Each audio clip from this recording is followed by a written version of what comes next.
আগামী 23 এপ্রিল বাংলায় প্রথম দফার বিধানসভা ভোট। এবার কড়া নিরাপত্তার মধ্য দিয়ে শান্তিপূর্ণ ভোট করতে বদ্ধপরিকর নির্বাচন কমিশন। প্রথম দফায় ভোটের বাংলায় 2407 কোম্পানি বাহিনী মোতায়েন করেছে নির্বাচন কমিশন। নির্বাচনের আবহে পাহাড়ে ভোট ব্যাংক নিশ্চিত করতে মেগা প্রতিশ্রুতি স্বরাষ্ট্রমন্ত্রী অমিত শাহের। দার্জিলিংয়ে একটি ভার্চুয়াল সভা থেকে রাজ্যের মুখ্যমন্ত্রী মমতা বন্দ্যোপাধ্যায়কে তীব্র আক্রমণ অমিত শাহের। অসমের মুখ্যমন্ত্রী হিমন্ত বিশ্ব শর্মার স্ত্রী রিনিকির বিরুদ্ধে অভিযোগ আনার পরই কংগ্রেস নেতা পবন খেরার বিরুদ্ধে পাল্টা অভিযোগ এনেছে রিনিকি। পবন খেরার অন্তর্বর্তী জামিনের নির্দেশে স্থগিতাদেশ সুপ্রিম কোর্টে। আম আদমি পার্টির সঙ্গে ফাটল ক্রমশ বাড়ছে রাঘব চাড্ডা। এমনকি অরবিন্দ কেজরিওয়ালের দল ছেড়ে নতুন দল গঠনের চিন্তা করছেন তিনি। এই অবস্থায় রাঘব চাড্ডার জেড প্লাস নিরাপত্তা কাড়ল পাঞ্জাবের আপ সরকার।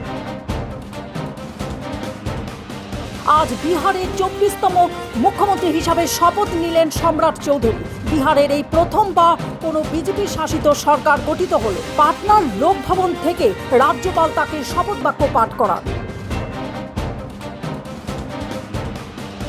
মহিলা সংরক্ষণ বিল পাশ করতে বিশেষ অধিবেশন ডেকেছে মোদী সরকার।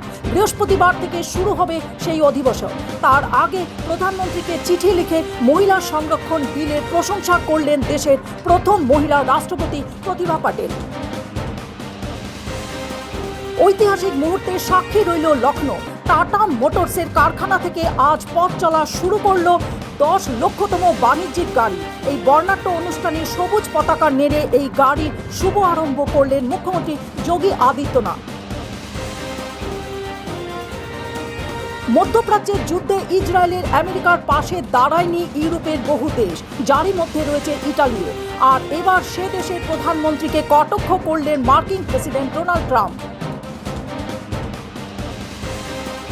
ইরান যুদ্ধে প্রায় শেষ হয়ে এসছে, কিন্তু এখনো আমেরিকার এই যুদ্ধ শেষ করেনি।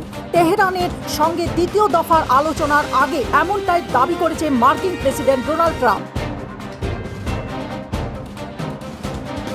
ভেস্তে গিয়েছে ইসলামাবাদের শান্তির বৈঠক। তারপরই হরমুজ প্রণালী অবরোধ করার ঘোষণা করেছে আমেরিকা।